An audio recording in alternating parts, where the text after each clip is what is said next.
Bihar estate की तैयारी करने वाले सभी साथी मित्र, सभी की डिमांड आ रही कि फ़ोन भी आ रहे हैं, मैसेजेस भी आ रहे हैं और साथ ही साथ आप लोग हमें यूट्यूब के थ्रू भी इंफॉर्मेशन दे रहे हैं कि sir we are going to prepare for the Bihar state examination 2024 24 की एग्जामिनेशन लगभग और लगभग मार्च में होने जा रही है। यानी कि मार्च से अप्रैल तक उम्मीद है कि हो जाएगी। मार्च से अप्रैल के बीच में एग्जामिनेशन होनी लगभग निश्चित है।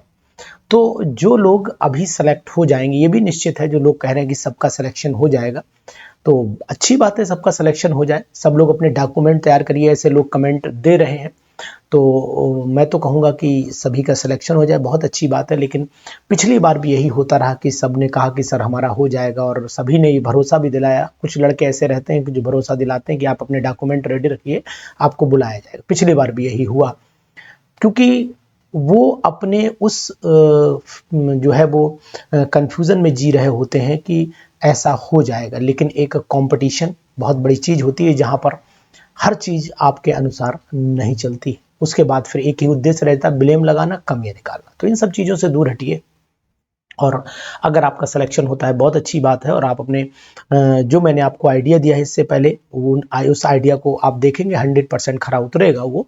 और अगर आप तैयारी करने के मूड में हैं तो आप जान लीजिए कि कुछ टॉपिक हैं। वैसे तो मैं आपको टॉपिक बता रहा हूँ कौन कौन से टॉपिक हैं। जैसे कि मैं आपसे कहना चाहूँगा कि बिहार एस्टेट में एक टॉपिक है जिसका नाम है गैसियस स्टेट। देखिए, पिछली बार अगर मैं एग्जामिनेशन की बात करता हूं तो पिछली बार एग्जामिनेशन जो हुआ था बिहार स्टेट का, उस एग्जामिनेशन में न्यूमेरिकल लगभग ना के बराबर थे। अगर मैं आपसे कहता हूं कि न्यूमेरिकल की मैं बात करता हूं तो मुझे न्यूमेरिकल यहां पर हार्डली 2 या 3 न्यूमेरिकल दिखाई दिए, जो बहुत नॉमिनल थे। तो मैं आपसे ये कहने की कोशिश करूंगा कि गैसेस स्टेट तैयार करिए। दूसरा टॉपिक जो है वो आपका सॉलिड स्टेट है। तो सॉलिड स्टेट में भी कुछ लिमिटेड कंडीशन है कि वो लिमिटेड कंडीशन वाले टॉपिक आप सॉलिड स्टेट के तैयार करें। इनके सभी एमसीक्यूज जो बेस्ट हो सकते हैं, उन एमसीक्यूज को आप प्रैक्टिस कर डालिए, और उन्हीं एमसीक्यूज के द्वारा बहुत सारे बिहार स्टेट निकाला है लोगों ने, उस बिहार स्टेट के एग्जामिनेशन को निकालने की आप कोशिश करिए। और उसके बाद केमिकल काइनेटिक्स और कैटालिसिस है। मैं आपको बताने की कोशिश करूंगा कि केमिकल काइनेटिक्स और कैटालिसिस, अगर इन दोनों को देखते हैं तो इन दोनों में भी बहुत न्यूमेरिकल का कवरेज नहीं था। और यानी कि यहाँ से तो न्यूमेरिकल आने भी चाहिए थे, लेकिन न्यूमेरिकल नहीं आए, बहुत सिंपल क्वेश्चंस आए। और इसी के बाद एक था आपका सॉल्यूशन, जिसे आप कॉलीगेटिव प्रॉपर्टीज के नाम से जानते हैं। कॉली सॉल्यूशन में मेनली कॉलीगेटिव प्रॉपर्टीज को फोकस किया गया था, कॉलीगेटिव प्रॉपर्टीज को फोकस किया गया था, इस बात का ध्यान दीजिएगा। इसके बाद आपको थर्मोडायनेमिक्स में बात आई थी। थर्मोडायनेमिक्स में मैंने देखा था कि थर्मोडायनेमिक्स में सिंपल फार्मूला पूछ लिया गया। Intensive extensive properties based question को ज़्यादा प्रेफरेंस दे दी गई थी, और यहाँ पर लॉ भी एक सिंपल पूछ लिया गया, और फर्स्ट लॉ को भी इंडिकेशन किया गया था। केमिकल इक्विलिब्रियम को देखना चाहोगे तो केमिकल इक्विलिब्रियम से भी नॉर्मल क्वेश्चन थे। तो अगर इन सभी को देखते हो, सभी के एमसीक्यूज पर प्रैक्टिस करना चाहते हो, सभी के एमसीक्यूज को आप अपने लिए ये चाहते हो कि ये एमसीक्यूज बेटर तरीके से न्यू एमसीक्यू सीरीज आपको मिल जाए, बदले हुए एमसीक्यूज मिले, उन पर भी हमारा काम चल रहा है, तो वो भी आपको जल्दी से जल्दी मिलेंगे। केमिकल इक्विलिब्रियम पर तो आप विशेष करके जाइए। मुझे पता है कि pH value, buffer solution, Henderson Hasselbalch buffer solution तो लगभग आ ही जाता है। इसके बाद आपको फेज इक्विलिब्रियम पर भी क्वेश्चन मिलना चाहिए। फेज इक्विलिब्रियम के क्वेश्चन तो मैंने इससे पहले भी बताया कि फेज इक्विलिब्रियम बहुत ही इंपॉर्टेंट है आपके लिए, तो इस पर भी आप विशेष अपनी तैयारी रखेंगे। तो ये मेरी आपको सलाह है। इसी के आगे चलिए तो हम आपको बताने की कोशिश करेंगे। अगर 8वां टॉपिक देखोगे तो इलेक्ट्रोकेमिस्ट्री आता है, और इलेक्ट्रोकेमिस्ट्री के जो एमसीक्यूज थे वो भी बहुत टिपिकल नहीं थे, नॉर्मल एमसीक्यूज ही थे जो लोगों ने, यानी कि अगर आपको बिहार स्टेट एग्जामिनेशन क्वालिफाई करना है तो फिर बिहार स्टेट की आपको टेस्ट सीरीज यूज करनी पड़ेगी, और जहां पर आपको अच्छे क्वेश्चंस मिल जाएंगे। इसके बाद अगर मैं बात करता हूं तो एटॉमिक स्ट्रक्चर की बात कर लेता हूं। तो एटॉमिक स्ट्रक्चर भी बहुत ज़्यादा टिपिकल नहीं था, वही quantum number simple Bohr's law से रिलेटेड था। और यहीं पर पीरियोडिक टेबल की अगर मैं बात करूं तो एक्सेप्शंस बहुत ज़्यादा नहीं पूछे गए थे। मतलब मान के चलिए 2-4 एक्सेप्शन थे, लेकिन बहुत जो एक्सेप्शन जो आना चाहिए था वो एक्सेप्शन नहीं था। इसलिए Bihar state examination easy way में आप क्वालिफाई कर सकते हैं अगर आप चाहेंगे। और हमसे जो जुड़े वो लगभग मैक्सिमम लोग बिहार स्टेट क्वालिफाई किए। तो यहाँ पर मैं कहूँगा केमिकल बॉन्डिंग से भी अच्छे क्वेश्चन थे, हाइब्रिडाइजेशन जुड़े हुए क्वेश्चन भी थे। यानी कि अगर इनके एमसीक्यूज देखोगे तो इनके एमसीक्यूज भी हाइब्रिडाइजेशन से जुड़े हुए हमें दिखाई दिए। तो यहाँ पर मैं आपसे बात करने की कोशिश करूँगा कि इनसे जुड़े हुए एमसीक्यूज आप जरूर कर लीजिए।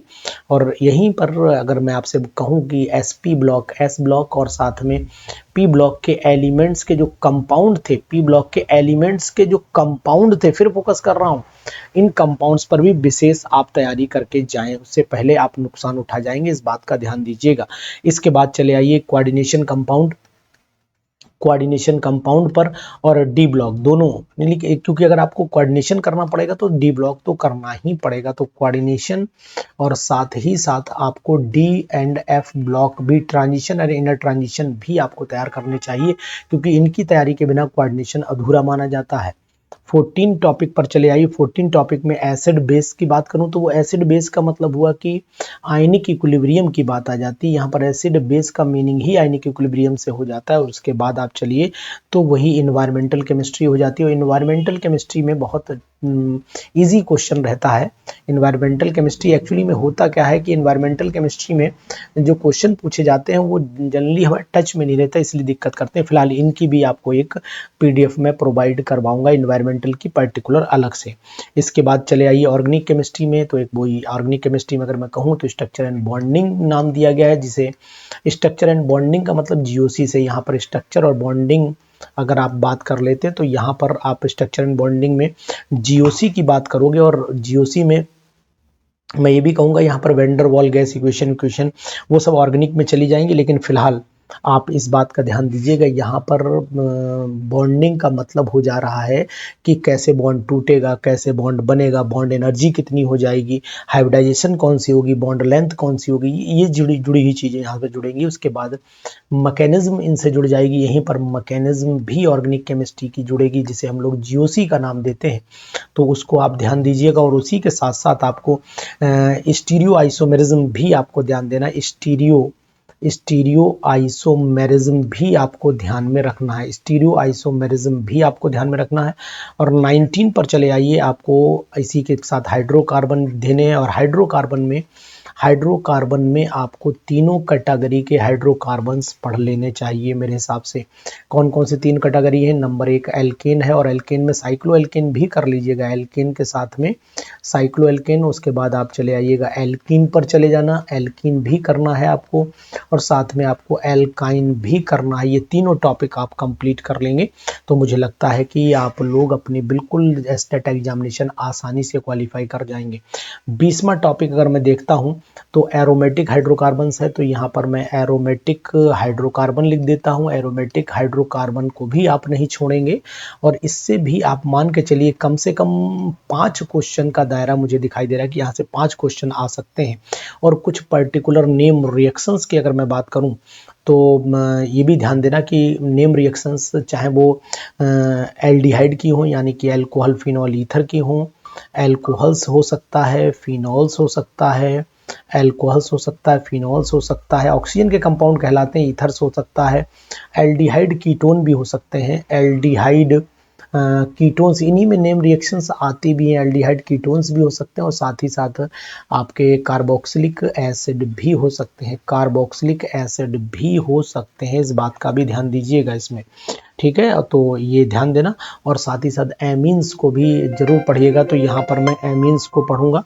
तो 22वां टॉपिक मैं यहाँ पर एमीन्स डाल देता हूँ। तो यहाँ हेडिंग बना देता हूँ एमीन्स, इसको भी आप ध्यान से पढ़ लीजिएगा। और ऑर्गेनोमेटेलिक कंपाउंड को छोड़ना नहीं है। 23वां टॉपिक है ऑर्गेनोमेटेलिक कंपाउंड, जो मेरे यूपी पीजीटी में बहुत इंपॉर्टेंट बताया है organometallic compound. And hydrocyclic compound भी आपको पढ़ना है। तो यहाँ पर मैं हाइड्रोसाइक्लिक कंपाउंड की हाइड्रोसाइक्लिक भी डाल देता हूँ। ये भी बात आप ध्यान दीजिएगा, हाइड्रोसाइक्लिक को भी ध्यान देना है। और बायोमोलिक्यूल तो है ही इंपॉर्टेंट। तो यहाँ पर मैं बायोमोलिक्यूल की बात करता हूं। तो यहाँ बायोमोलिक्यूल में चला जा रहा हूं, बायोमोलिक्यूल की बात कर रहा हूं। और बायोमोलिक्यूल के साथ साथ ही आपको इसमें कार्बोहाइड्रेट पर विशेष फोकस कर लेना, कार्बोहाइड्रेट पर विशेष फोकस करना है। इस बात का ध्यान दीजिए। 26वें पे चले आइए, फैट ऑयल्स एंड डिटर्जेंट्स पे चले। Fat oils and detergent, fat oils and detergents, ये भी टॉपिक, डिटर्जेंट्स ये भी टॉपिक बहुत इंपॉर्टेंट है, इसको ध्यान दीजिएगा। इसके बाद चले आइए लास्ट में पॉलीमर्स और डाइज। इसके बाद 27वें पे पॉलीमर्स एंड डाइज पे चलना, पॉलीमर्स एंड डाइज पे चलना। यहाँ पर लिख देता हूँ पॉलीमर्स एंड डाइज। तो इतने टॉपिक आप तैयार कर लीजिएगा जो बहुत ही इम्पोर्टेंट हैं, और शायद मैं इनकी कोशिश ये करूंगा कि इनके सभी टॉपिक की वीडियोस आपको प्रोवाइड कर पाऊँ। इसके लिए आप हमारे बिहार एस्टेट 2024 वाला फुल कोर्स यूज करिए, फुल कोर्स यूज करिएगा, ठीक है, फुल कोर्स यूज करिएगा। इसके लिए आपको हमारे एरोमा केमिस्ट्री क्लासेस के ऐप पर जाना पड़ेगा। तो ये अपने साथ रखिए सभी डिटेल्स और तैयारी करिए बेस्ट बिहार एस्टेट की। हमारे साथ में बैच शुरू हो जाएगा, लाइव सेशन जो शुरू होगा वो लाइव आपका 1 जनवरी से शुरुआत कर देंगे। तो हमारे साथ बने रहिए। अगर आपको बिहार एस्टेट निकालना है तो फिर ये बातें हमारी माननी पड़ेगी। Thank you.